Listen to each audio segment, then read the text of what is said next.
तो hello anime lovers, तो शुरू करने जा रहे हैं हम आज सोलो लेवलिंग। तो बिना बकवास के चलो शुरू करते हैं। तो एपिसोड की शुरुआत में हमें बताया जाता है कि करीब 10 साल पहले इस दुनिया में अचानक से कई पोर्टल खुलना शुरू हो गए और इन पोर्टल्स में कुछ मॉन्स्टर्स और जादुई राक्षस रहते हैं जिनके ऊपर आम इंसानों के हथियारों का कोई भी फर्क नहीं पड़ता। उनसे सिर्फ वही लोग लड़ सकते हैं जिनमें कुछ खास शक्तियाँ हो। उन ऐसे लोगों को हंटर्स कहा जाता है। इन मैजिकल हंटर्स की पावर के हिसाब से इन्हें रैंक किया जाता है। जिसकी पावर ज्यादा होती है उसे एस और ए रैंक मिलती है और ऐसे ही ए बी सी डी। और सबसे कमजोर रैंक के हंटर्स ई रैंक वाले होते हैं। लेकिन एक बार एक हंटर की अवेकनिंग होने के बाद उसकी पावर कभी भी आगे नहीं बढ़ सकती, यानी कि उसकी पावर को और ज्यादा डेवलप नहीं किया जा सकता। अब हमें 3 साल पहले का फ्लैशबैक दिखाया जाता है। अब इसके बाद हमारा सीन शिफ्ट होता है एक आइलैंड की ओर, जिसमें एक आइलैंड पर कुछ हंटर्स चींटी जैसे मॉन्स्टर से लड़ रहे होते हैं। लेकिन वो मॉन्स्टर्स उन हंटर्स पर भारी पड़ रहे होते हैं। ये सभी हंटर्स लो रैंक के होते हैं। में से एक हंटर मर ही गया था,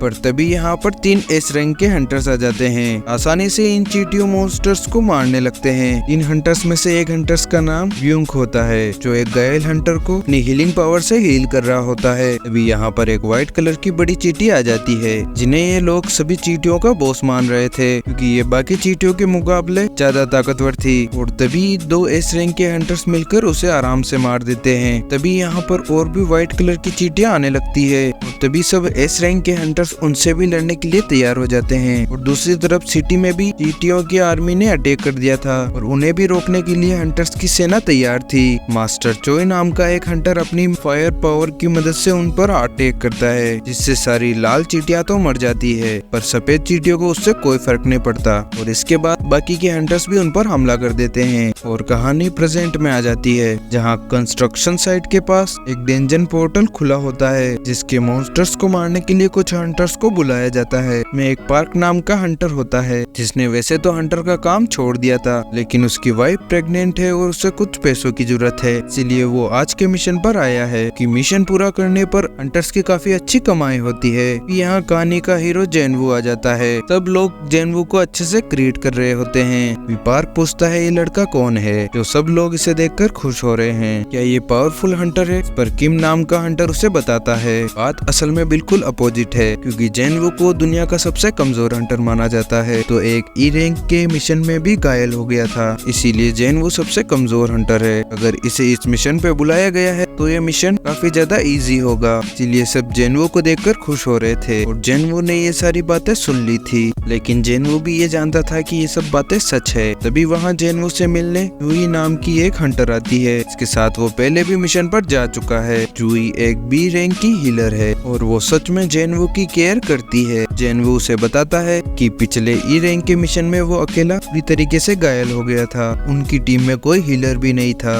कि उसके अलावा बाकी सब हाई रैंक हंटर्स थे, तो इसीलिए उन्हें किसी हीलर की जरूरत नहीं थी। जो सुनकर जोई को बुरा लगता है। इसके बाद डेंजन में जाने का समय हो जाता है। सोंग नाम का एक हंटर खुद को इस टीम का कैप्टन बताता है, क्योंकि यहाँ मौजूद सभी लोगों में सबसे हाई रैंक हंटर है। के बाद सभी एक एक करके पोर्टल के अंदर जाने लगते हैं। जेनबू अपना हथियार निकालता है, क्योंकि एक छोटा सा चाकू होता है। जेनबू गरीब होता है, इसीलिए वो ज्यादा महंगा हथियार नहीं खरीद सकता। के बाद जेनबू भी पोर्टल के अंदर चला जाता है। दूसरी तरफ हमें हंटर्स एसोसिएशन के प्रेसिडेंट गो को दिखाया जाता है, जो कि गवर्नर के साथ एक मीटिंग करके आए थे। गवर्नर चाहती थी कि डेंजन से मिलने वाले क्रिस्टल्स उन्हें दे दिए जाए। तभी प्रेसिडेंट हमें बताते हैं असल में मॉन्स्टर्स को मारने पर क्रिस्टल्स मिलते हैं, जिन्हें मैजिक जेम कहा जाता है। हंटर्स इन्हीं को बेचकर पैसे कमाते हैं। और इधर जेनवू ने एक मॉन्स्टर को मार दिया होता है, जिससे उसे एक मैजिक क्रिस्टल मिलता है। जेनवू उस मैजिक क्रिस्टल को देख रहा होता है, तभी दूसरा मॉन्स्टर उस पर हमला कर देता है। जेनवू उससे बचकर उसको मारने की कोशिश करता है, लेकिन उसका चाकू कमजोर होने की वजह से टूट जाता है।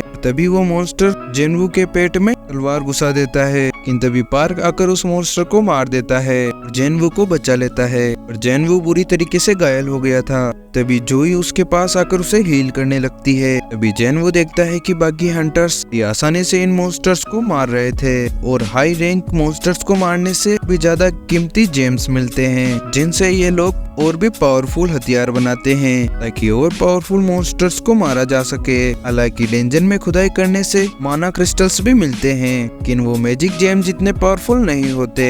लेकिन गवर्नमेंट इन जेम्स का इस्तेमाल एनर्जी सोर्स की तरह करना चाहती है कि ये बाकी पावर सोर्स जैसे nuclear power, wind power, solar power से काफी ज्यादा सेव और सस्ता है और इन जेम्स से ज्यादा पोल्यूशन भी नहीं होता है। इसीलिए गवर्नमेंट इसी रिसर्च में लगी हुई है कि माना क्रिस्टल और मैजिकल जेम का यूज इलेक्ट्रिसिटी बनाई जा सके।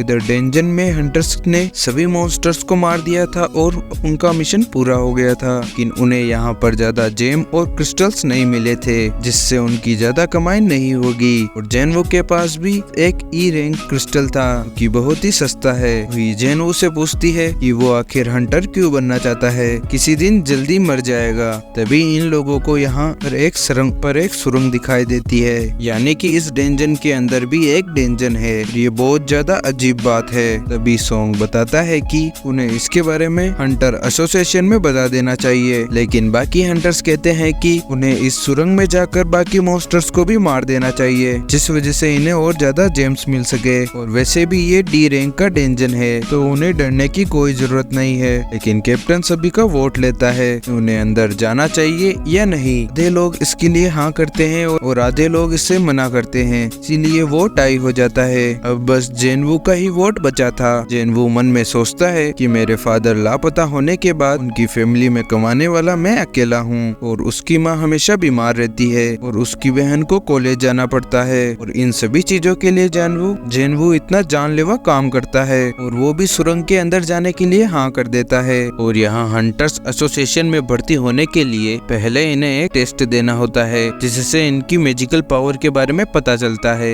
उसी के हिसाब से इन हंटर्स को रैंक दी जाती है और फिर अलग अलग कंपनियां इन्हें इन हंटर्स को हायर करती है और इन कंपनीज को गिल्ड कहा जाता है। और फिर हमें बताया जाता है कि मास्टर चू भी एक हंटर गिल्ड का मालिक है और वो अपने आदमी से कहता है कि टैलेंट देखकर ही वो हंटर्स को हायर करे, चाहे उनकी एज और जेंडर कुछ भी हो। उनकी गिल्ड में एक चाहिन नाम की हंटर बहुत ही ज्यादा टैलेंटेड है। जिसके बाद हमें दिखाया जाता है कि दो चोर एक लड़की का पर्स चुराकर भाग रहे थे। तब अचानक ही उनके सामने एक लड़की आ जाती है जो और कोई नहीं बल्कि चाहिन थी और ये एक एस रैंक हंटर है। और चाहिन हवा में उछलकर उन चोरों से वो पर्स छीन लेती है और तभी उन चोरों का एक्सीडेंट हो जाता है। चाहिन काफी ज्यादा खूबसूरत और फेमस थी और जल्दी ही उसके आसपास लोगों की भीड़ लग जाती है। सभी लोग उसकी तारीफ करने लगते हैं। इसी से चाहिन काफी ज्यादा शर्मा जाती है और वहाँ से उछलती हुई चली जाती है। शायद चाहिन की पावर यही थी, काफी ज्यादा हवा में उड़ सकती है।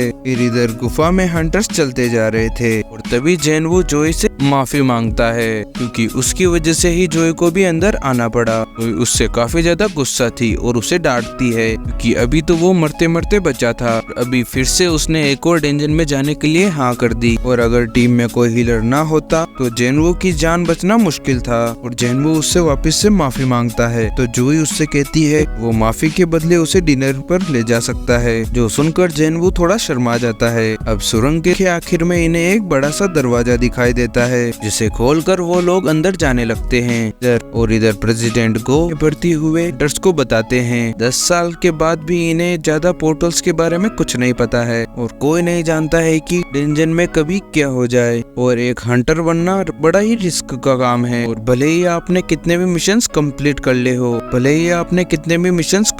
लिए हो, लेकिन आपको हमेशा चौकन्ना रहना चाहिए क्योंकि जिंदा रहने के लिए ये ही सबसे इम्पोर्टेंट है। इधर दरवाजा खोलकर ये सभी लोग एक बड़े से कमरे में आ जाते हैं। इसके अंदर ढेर सारी मूर्तियां होती है जो कि सैकड़ों साल पुरानी लग रही थी। पर कमरे के बीच में एक बड़ी सी मूर्ति रखी हुई थी जो कि किसी प्रकार के सिंहासन पर बैठी हुई थी, लेकिन कमरे के अंदर इन्हें कोई भी मॉन्स्टर नहीं मिलता है। और कमरे के बीच में एक मैजिक सर्कल बना हुआ था और एक पुतले के ऊपर कुछ लिखा हुआ था। तभी कैप्टन पढ़ता है कि इस जगह का नाम कार्टन टेम्पल है और यहाँ आए लोगों को पहले गॉड की पूजा करनी चाहिए और फिर गॉड की तारीफ करनी चाहिए और जो इन बातों को नहीं मानेंगे वो वापस जिंदा नहीं जा पाएंगे। तभी जूही डरते हुए जेनवू से कहती है स्टेचू की आंखें हमें देख रही थी और तब इस कमरे का दरवाजा अपने आप बंद हो जाता है और अब सभी लोग यहाँ पर फंस जाते हैं। तभी एक हंटर दरवाजा खोलकर यहाँ से भागने की कोशिश करता है, लेकिन तभी ही उसके पास वाले स्टेचू अपनी कुल्हाड़ी से उस आदमी को काट देते हैं। ये देखकर सभी लोग बुरी तरीके से डर जाते हैं।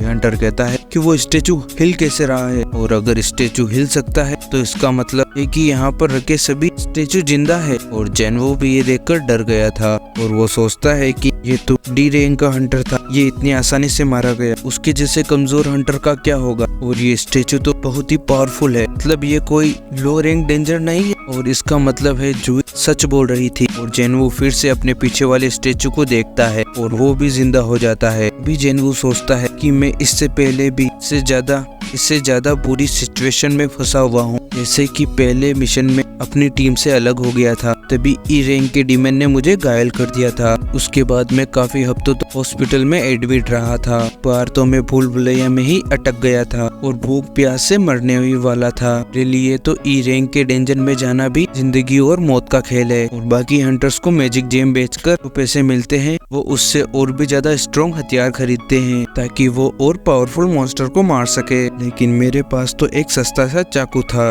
अब मैं खाली हाथ हूँ। इतनी खतरनाक जॉब करने से भी मुझे ज्यादा पैसा नहीं मिलता है, लेकिन जिंदा बचने के लिए हमेशा चौकन्ना रहता हूँ और मेरे आसपास क्या चल रहा है उसको बारीकी से ऑब्जर्व करता हूँ। मैंने जो वो मॉन्स्टर मारा था वो भी ऐसे ही ऑब्जर्व करके ही मारा था। और अब उस बड़े स्टेचू की आंखें लाल हो जाती है और जेनवू जोर से कहता है सब नीचे झुक जाओ और उस स्टेचू की आंखों से आग निकलती है, जिससे वहाँ पर एक हंटर जलकर राख हो जाता है। जेनवू खुद को और जेवी को बचा लेता है और तभी सारे हंटर्स पूरी तरीके से डर जाते हैं। जेनवू सोचता है कि ये क्या हो रहा है, यहाँ से बाहर जाने का कोई तो रास्ता होगा या यहाँ से बाहर जाने का कोई रास्ता नहीं है, यानी कि वो भी यहीं पर मर जाएगा। यहीं पर ये एपिसोड खत्म होता है। अगला एपिसोड देखने के लिए चैनल को सब्सक्राइब करें और इस वीडियो को लाइक करें।